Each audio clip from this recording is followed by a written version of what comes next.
I had been excitedly planning my wedding with Amanda, my fiancée of 3 years. Everything seemed perfect, until I noticed her becoming suspiciously protective of her phone. Our relationship had been built on trust and honesty, so when she suddenly accused me of cheating, my world collapsed. What followed was unimaginable. Her father and brothers showed up at my door and physically attacked me based on false accusations. Before I share my story, let me know where you are watching from in the comments below. If you want to hear how I cleared my name after being assaulted by people I thought would become my family, hit subscribe and stay tuned. I first met Amanda at my college friend Jordan's housewarming party 3 years ago. I was 32 at the time, working as a software engineer for a tech company in Boston. The moment I saw her across the crowded living room, something clicked. She had this infectious laugh that drew me in, and when Jordan introduced us, we instantly connected over our shared love for hiking, cooking, and classic movies from the 70s. Amanda worked as a marketing specialist for a local firm. She was 29, ambitious, and had the most captivating green eyes I had ever seen. That night we talked until everyone else had left. Jordan later joked that he should charge us rent for using his party as our first date. Our relationship progressed naturally after that. We would spend weekends exploring hiking trails around New England, cooking elaborate meals together, and binge-watching old films. 6 months in, we were practically inseparable. Meeting her family was intimidating, to say the least. Amanda came from a tight-knit family with strong traditional values. Her father, Frank, was a retired police officer who still carried himself with that authoritative presence. Her older brothers, Jason and Kyle, had followed in their father's footsteps and joined the force as well. Her mother, Diane, was warmer but still protective of her only daughter. The first dinner with them was tense. Frank interrogated me about my intentions, career, and family background.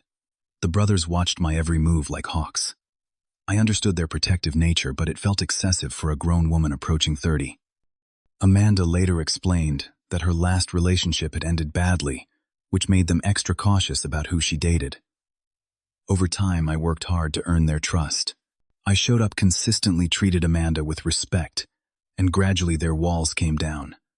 Frank even started inviting me to watch football games with the family on Sundays. Kyle taught me how to grill steaks the way Amanda liked them. Jason and I discovered a mutual interest in vintage cars. After 2 years together, I knew Amanda was the one I wanted to spend my life with. I planned a special proposal at Mount Monadnock, our favorite hiking spot, where we had shared so many special moments. The weather forecast predicted clear skies, but that morning dawned overcast and threatening rain. Amanda suggested postponing, but I insisted, knowing the ring was burning a hole in my pocket. The hike was challenging, with mud slowing our progress. When we finally reached the summit, the clouds parted just enough for a ray of sunshine to break through. I dropped to one knee and presented the ring, a sapphire, surrounded by diamonds that matched her eyes. Her joyful tears and emphatic yes made all the planning worthwhile. A nearby hiker even captured the moment on camera. When we shared the news with her family, they seemed genuinely happy for us. Frank gave me a firm handshake that turned into an unexpected hug. Diane immediately started discussing wedding venues, while the brothers teased Amanda about finally settling down. The wedding planning began in earnest. We booked a charming vineyard venue for the following spring, selected a caterer, and sent out save-the-date cards. Amanda threw herself into every detail, from flower arrangements to table settings. I was happy to let her take the lead, pitching in when needed, but mostly enjoying seeing her so excited. About 6 months before the wedding, I noticed subtle changes in Amanda. She became increasingly interested in my work schedule, questioning why certain projects kept me at the office late. She would casually glance at my phone when notifications came through. Once I caught her scrolling through my text messages while I was in the shower. When I asked her about it, she brushed it off as wedding stress. Her mother had been pressuring her about various traditions and expectations, and planning while working full-time was taking its toll. I believed her explanation and tried to be more supportive, taking on more wedding tasks and surprising her with relaxing date nights away from seating charts and vendor contracts. Looking back, I should have recognized these as warning signs. But when you love someone, you tend to give them the benefit of the doubt. I never imagined that these small moments of suspicion would snowball into something that would destroy everything we had built together. It was a Tuesday evening when everything fell apart. I had been working late on a critical project deadline when I arrived home, to find Amanda sitting rigidly on our couch, my phone in her hand. Her face was a mask of cold anger I had never seen before. Without saying hello, she held up the screen displaying a series of text messages from a number not saved in my contacts. The texts were vague, but could be interpreted as flirtatious if read a certain way. Messages like, "Cannot wait to see you tomorrow," and "Last night was exactly what I needed," looked incriminating without context. I immediately explained that the number belonged to Gabrielle, a new project manager who had joined our team the previous month. The messages referred to a presentation we had prepared together for an important client meeting and the late-night work session with our entire team. I offered to call my boss right then to verify the story. Amanda listened with narrowed eyes, her arms crossed defensively across her chest. When I finished explaining, she shook her head slowly. 3 years together, and this is how you respect what we have. By sneaking around behind my back, I was stunned by the accusation. Amanda, there is nothing going on between me and Gabrielle or anyone else. These are work messages that you are completely misinterpreting. Then, why is this number not saved in your contacts? Why are you deleting other messages? Do you think I am stupid? Chester. Her voice rose with each question. The truth was simple. I had not saved Gabrielle's number because she was a new colleague, and I had not deleted any messages. I tried repeatedly to explain, but Amanda had already made up her mind. She stormed into our bedroom and emerged 20 minutes later with an overnight bag packed. I am going to stay with my parents. I need space to think about whether I can trust you anymore, she said, her voice trembling. I tried to reason with her, even offering to drive to her parents' house together to sort things out, but she refused. The last thing she said before slamming the door was, "My family was right about you all along." For the next 24 hours, I called and texted repeatedly, trying to explain the misunderstanding. Amanda ignored most of my messages, responding only once with a curt, "Stop contacting me." I reached out to her friends, but they either did not respond or told me Amanda needed time. The following evening, I heard a forceful knock on my apartment door. When I opened it, I found Frank, Jason, and Kyle standing in the hallway. Their expressions were grim, and Frank's face was flushed with anger. "We need to talk," Frank said, pushing past me into the apartment without waiting for an invitation. His sons followed, closing the door behind them. I tried to maintain a calm demeanor. "Look, there has been a huge misunderstanding. If you will just let me explain about those texts Amanda found." "Save it," Jason interrupted. "We have seen all the evidence we need." "Evidence? There is no evidence.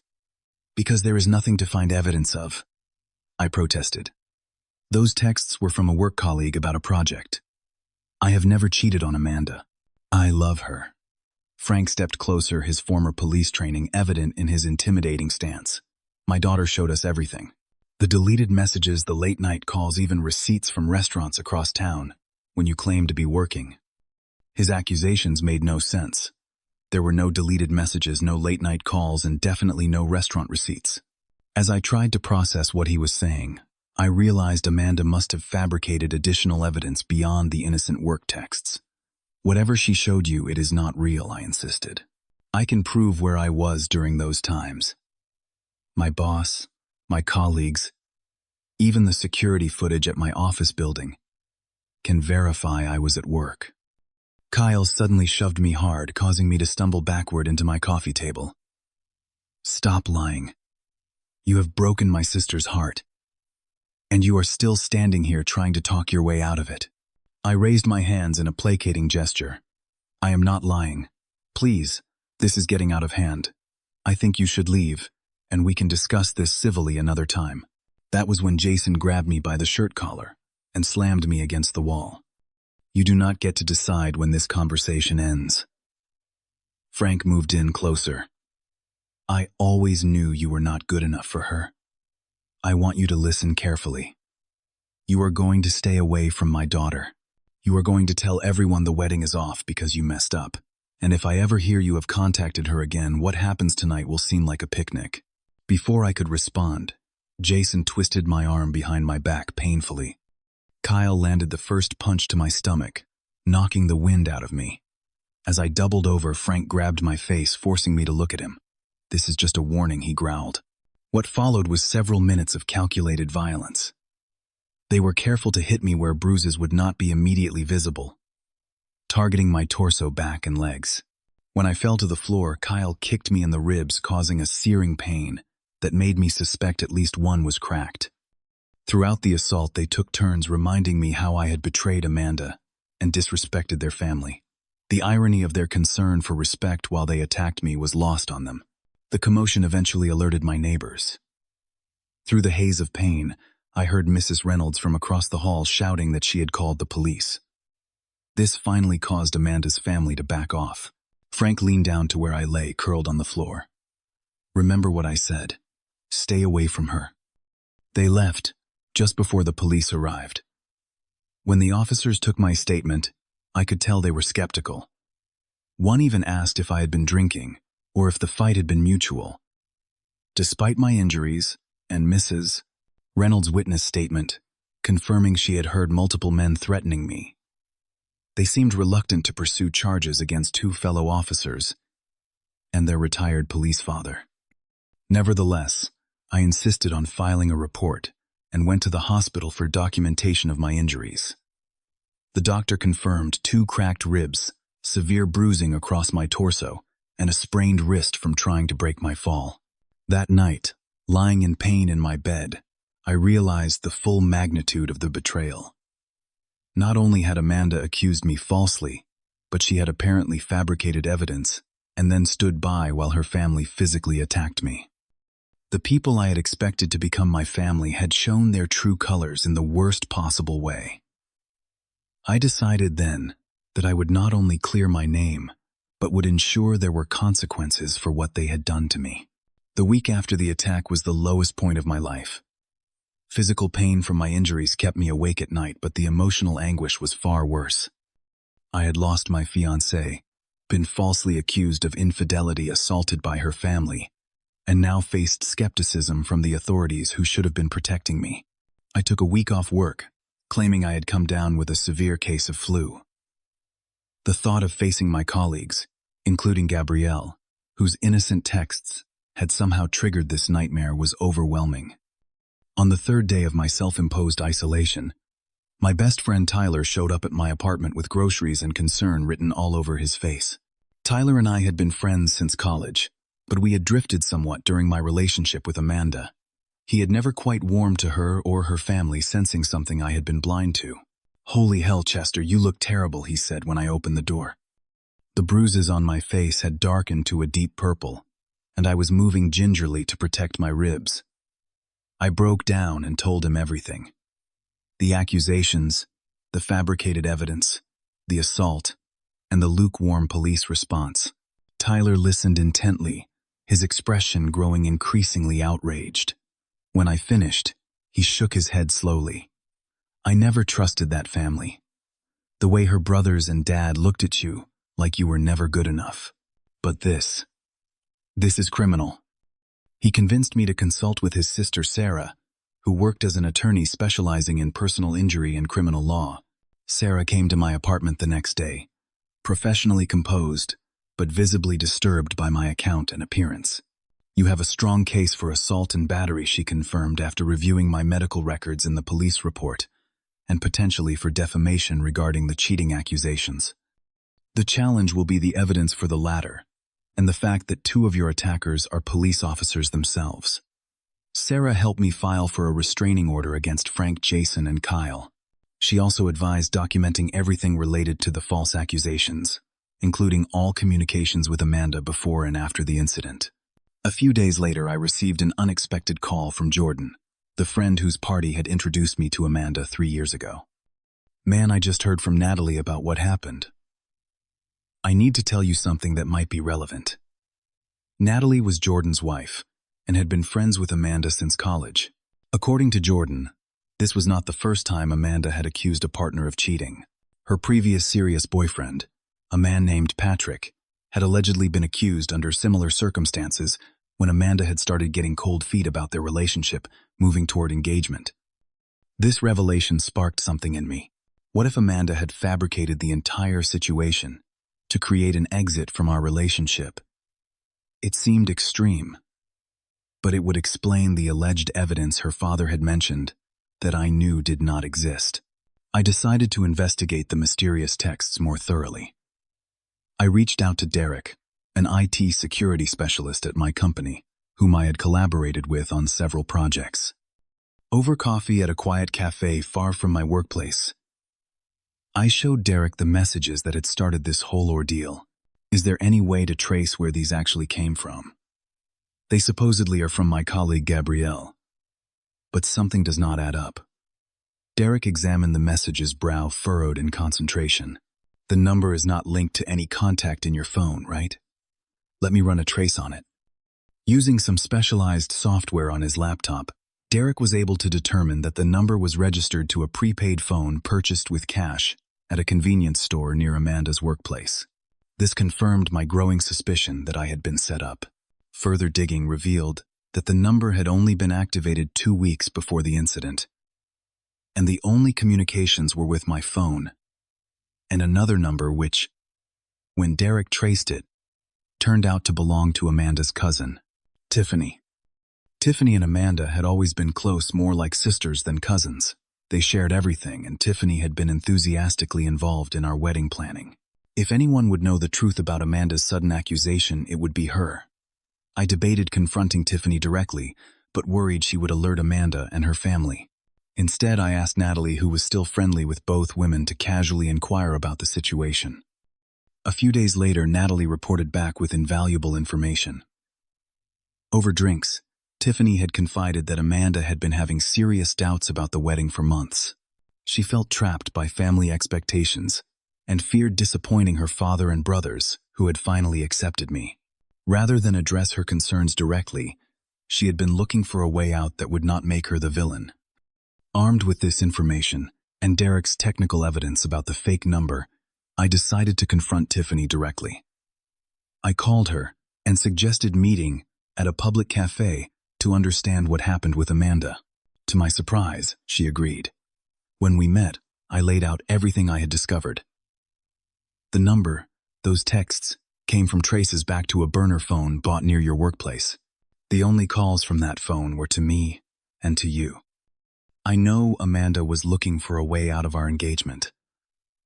What I do not understand is why she chose to destroy my reputation and subject me to physical assault, rather than simply telling me the truth. Tiffany's face drained of color. After a moment of stunned silence, she slumped in her chair. It was never supposed to go that far, she whispered.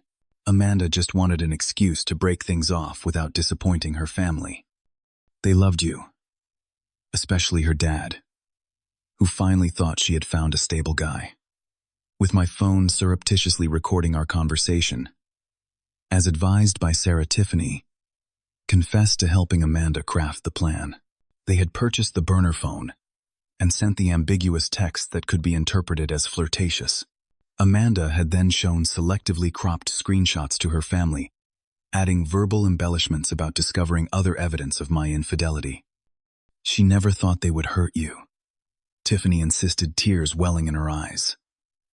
She just wanted them to be so angry at you that they would support her decision to call off the wedding.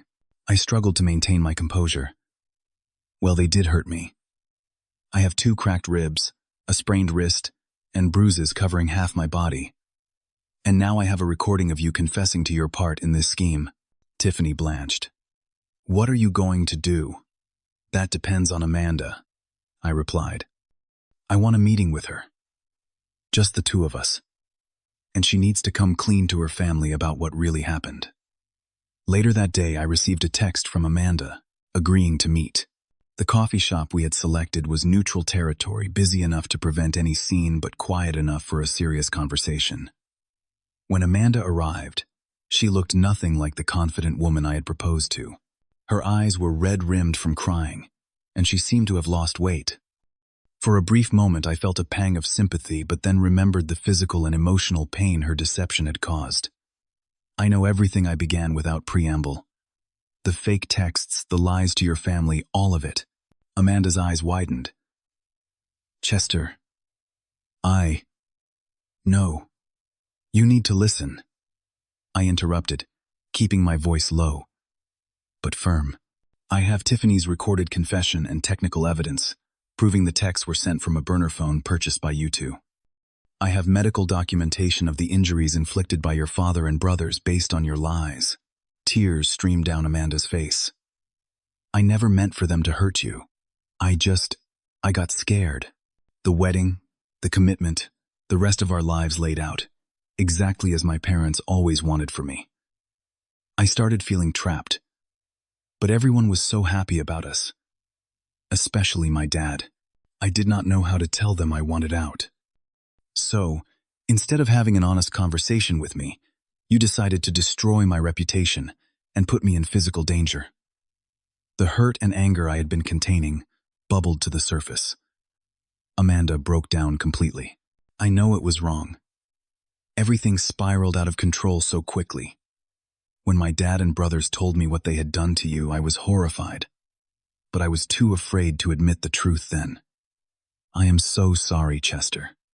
What can I do to make this right? You can start by telling your family the truth, all of it. And then you will repeat that truth to the police and sign a statement. She nodded, wiping her tears. I will. I promise. And the wedding expenses, the deposits we will lose, I will cover all of it. This is not about money, I said firmly. This is about clearing my name and making sure your family faces consequences for what they did to me. As our conversation concluded, I felt no satisfaction, only a profound sadness for what could have been. The woman I had planned to spend my life with had revealed a devastating lack of courage and character. But at least now I had the truth, and with it the power to reclaim my reputation and seek justice. The weeks following my confrontation with Amanda were a whirlwind of legal proceedings and emotional processing. True to her word, she confessed everything to her family. According to Natalie, who heard about it from Tiffany, the scene was explosive. Frank had thrown a chair across the room. Diane had broken down in tears. The brothers had stormed out in disbelief, only to return hours later with the grim realization of what they had done. Amanda also went to the police station and gave a full statement confirming that her accusations had been false and explaining how she had manipulated her family with fabricated evidence. This changed everything about my assault case. With her testimony and my documented injuries, the district attorney agreed to pursue charges against Frank, Jason, and Kyle. The legal process moved slowly, but eventually, all three men were charged with assault and battery. Their status as current and former police officers complicated matters, but also meant they were held to a higher standard by the judge. In the courtroom, I came face to face with them for the first time since the attack. They looked smaller somehow, their previous intimidating presence diminished by shame. Frank could not meet my eyes. Jason stared at the floor. Only Kyle attempted an apologetic glance, which I did not acknowledge. My attorney presented our case methodically, including my medical records, Amanda's confession, the technical evidence of the fake texts, and Mrs. Reynolds' witness statement. The defense tried to argue that they had been misled and were acting to protect a family member, but the judge was unsympathetic. Being deceived does not give anyone the right to take the law into their own hands, especially those who have sworn to uphold it, the judge stated firmly. In the end, Frank received community service and probation due to his age and lack of prior offenses. Jason and Kyle faced more serious consequences as active duty officers. They were suspended from the force pending internal review, given probation, and ordered to complete anger management programs. All three were required to pay restitution for my medical expenses and lost wages. Amanda was not criminally charged, but the public revelation of her deception had its own consequences. She lost friends, faced scrutiny at work, and according to mutual acquaintances was considering moving to another city for a fresh start. As for me, the vindication was bittersweet. My name was cleared, but the ordeal had fundamentally changed me. I developed anxiety around meeting new people and struggled with trusting others. Night terrors about the attack plagued my sleep for months. On my therapist's recommendation, I made significant life changes to facilitate healing. I moved out of the apartment where the assault had occurred, finding a new place across town with better security. I accepted a transfer to a different department at work to avoid daily interactions with Gabrielle, who through no fault of her own had become linked to painful memories. The most difficult part was handling our social circle. News of the dramatic wedding cancellation and subsequent legal proceedings spread quickly. Some mutual friends felt compelled to choose sides. Others simply retreated from the uncomfortable situation. I found myself isolated at a time when I most needed support. Thankfully, Tyler remained steadfast, checking in regularly and dragging me out for occasional social activities when I would have preferred to hide in my apartment. His sister Sarah helped me navigate the legal aftermath with patience and professionalism. Slowly, I began rebuilding my life. I reconnected with old friends who had drifted during my relationship with Amanda. I joined a support group for survivors of physical assault, where I found understanding from others who had experienced similar trauma. 6 months after the incident, I felt ready to cautiously re-enter the dating world. My first few attempts were awkward disasters as I struggled with hypervigilance and trust issues. But then, I met Leah at a coding workshop I was teaching. Leah was different from Amanda in many ways. She was direct and straightforward, a quality I now valued above all others. When I eventually shared what had happened in my previous relationship, her response was compassionate, without being pitying. "That must have been incredibly difficult," she said simply. "Thank you for trusting me enough to tell me." With Leah, I learned that trust could be rebuilt gradually through consistent honesty and respect. She never pushed for more than I was ready to give, emotionally understanding that healing was not linear. 1 year after the attack, I received an unexpected letter from Frank. He wrote that he took full responsibility for his actions and the culture of aggression he had fostered in his family. He acknowledged that his overprotectiveness had contributed to Amanda's inability to be honest about her feelings. His words seemed genuine, but I had no interest in maintaining any connection with Amanda's family. The experience taught me valuable lessons about character and resilience. I learned that people can hide their true nature until pressure reveals it. Amanda had seemed loving and honest until faced with difficult choices. Her family had appeared protective until that protection turned violent. But I also discovered my own strength. I had stood up for the truth, even when it was painful. I had pursued justice, despite obstacles. And most importantly, I had refused to let one traumatic experience define my entire life. To those of you watching who might be facing your own battles with betrayal or injustice, remember that vindication often comes at a cost. The truth may set you free, but the journey there can be arduous. Still, standing up for yourself is always worth it. Have you ever been falsely accused or had to fight to clear your name? Share your experiences in the comments below. Your story might help someone else who is going through something similar right now. If this video resonated with you, please hit the like button and subscribe to hear more stories of overcoming adversity. Thank you for listening to my journey from betrayal to vindication. Remember, sometimes the family we choose is more loyal than the one we almost marry into. Stay strong and take care of yourselves.